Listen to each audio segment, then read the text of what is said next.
This video is going to show you about headers and footers and viewing them within the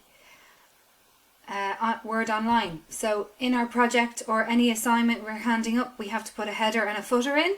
So we go to Insert menu and then choose Header Footer, or we click on the little tabs on the side here in the Edit view, which is the view we're in now, and see down the bottom there's a footer. So a header is on the top of the page, a footer is on the bottom of the page.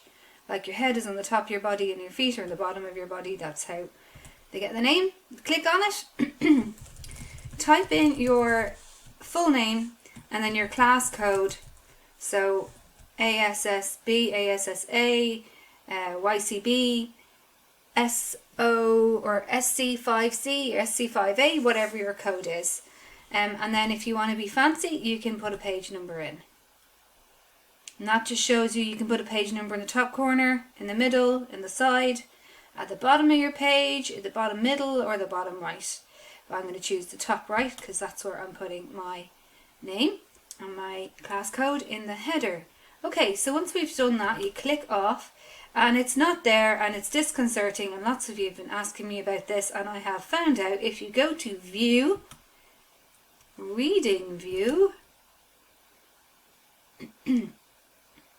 it appears magically, yay!